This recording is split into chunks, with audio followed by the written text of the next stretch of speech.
Traveling by airplane used to be a true adventure. Your whole family could walk with you to your departure gate. Most flights served meals, and there was even enough legroom for people taller than me. But back then, flights weren't very efficient. A flight from the western US to Europe would have to refuel before crossing the Atlantic Ocean. On the northeast tip of North America, on an island called Newfoundland, there's an airport. It used to be one of the biggest airports in the world. And next to it is a town called Gander. Gander and its airport were once pivotal in international air travel, but as airplanes became more efficient, Gander became less important. Until one fateful September Tuesday. So let's buckle in, put our seat back and tray tables up as we taxi down the runway of the Gander airport, reach cruising altitude as we find out how the town rescued thousands of stranded travelers, and land again with a look at the musical that commemorates that important week in history. In case I do forget my speech, please keep in mind the nearest exit, as will I. You are here at the start of a moment, and this is where our story starts. Gander International Airport was completed in 1938. What was formerly a fishing village developed into a town to house airport workers. In September 1945, the first transatlantic flight took off from Gander, beginning a legacy for the otherwise unknown island at the edge of the world. During World War II, the airport was key in transporting planes into Europe to hunt German U-boats. According to Heritage.com, Gander's airport was the largest on the planet by 1940. By 1945, the airfield consisted of 4 runways, hundreds of buildings, and the most advanced communication systems available. The current passenger terminal has been there since 1959. Longer than cassette tapes and bubble wrap, the airport was used as a major refueling stop for transatlantic flights, and as famous people jet-setted back and forth across the world, Gander hosts people such as Frank Sinatra, Albert Einstein, Muhammad Ali, Marilyn Monroe, Fidel Castro, and Queen Elizabeth. It's where the Beatles first set foot in North America.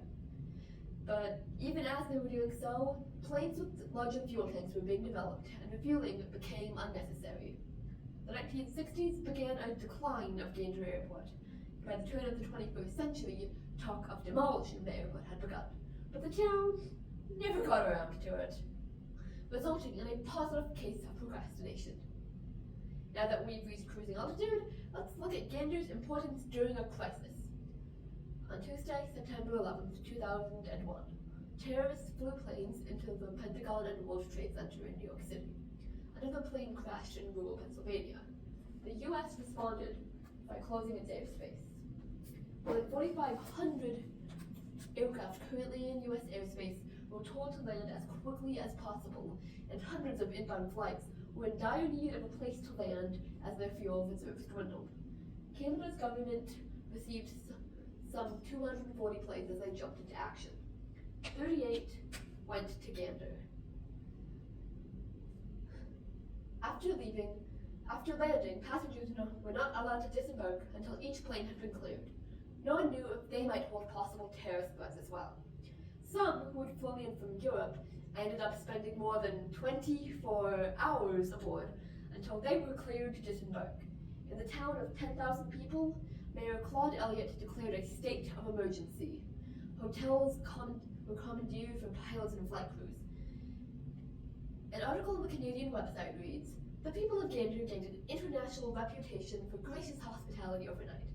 And as one local resident put it, on September 11th, we had 38 aircraft with a total of 6,656 people drop by for coffee and then stay for 3 or 4 days.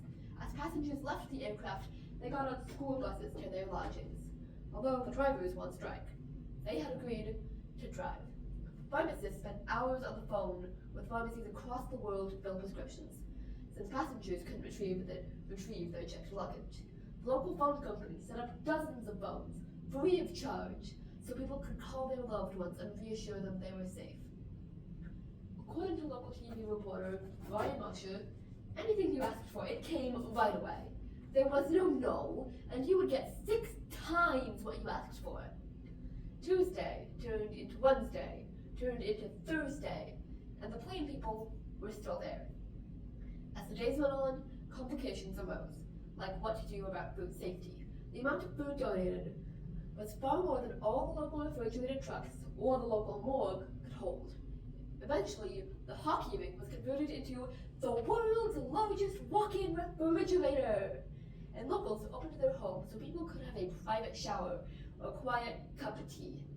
Many passengers, despite their shock and sorrow of the events leading to their being Gander, also expressed their joy and amazement of experiences in town. Finally, plane by plane, the Comfortables were able to leave.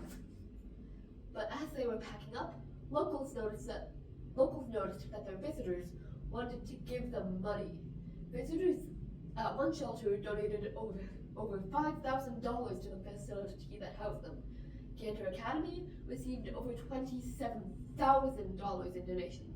Checks and thank you cards arrived at Town Hall, and a college scholarship fund was established by Shirley Brooke Jones, who said, "They were so kind, generous, gentle.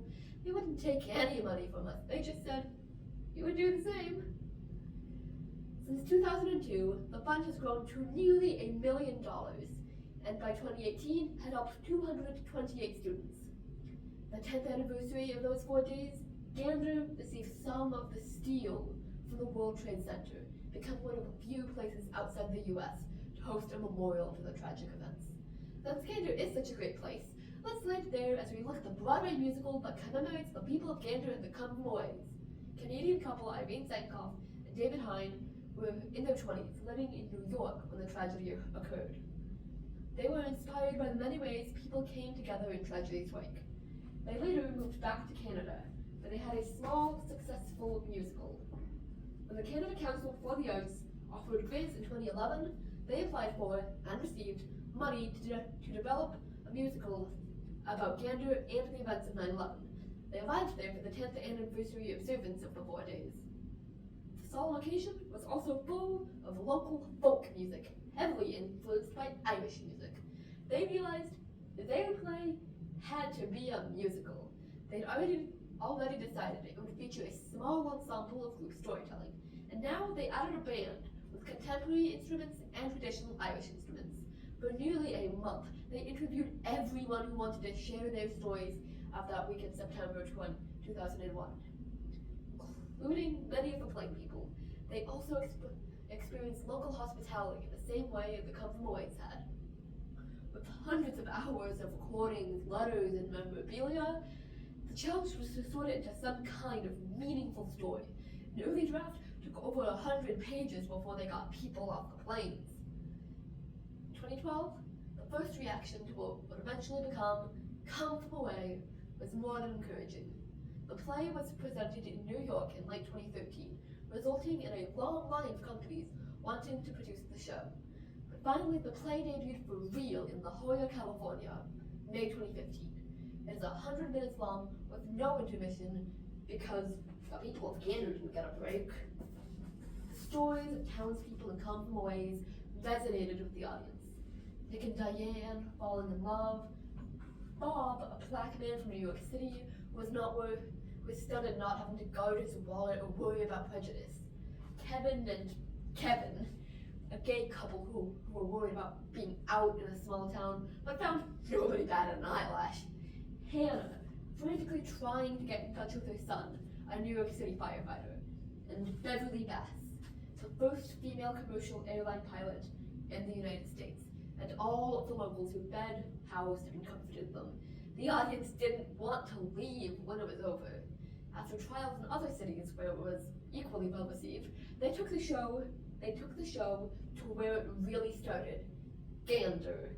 The people who lived it loved it. Word was out, and Come From Away debuted on Broadway in 2017. Show was being sold out before the premiere. The reviews were overwhelmingly positive. The show has since won a Tony and 4 British Oliver Awards. It has toured in the US and recently completed a special run in Gander, where the musical full of heart and human kindness was constantly sold out. Thank you for flying with us today. As we took off from Gander Airport, cruised through the town service in the 9/11 tragedy, and landed with the smash hit musical Come From Away. sum up the eventful days of 9/11 in the words of the musical, from the coves and the caves to the people from the plains, 5 days, 19 animals, and 7,000 strays proved that a town that thought its best was behind it could still give the world its best. This story of kindness amidst tragedy is the inspiration that gives us hope in a world that seems to be sometimes turning itself upside down. Thank you.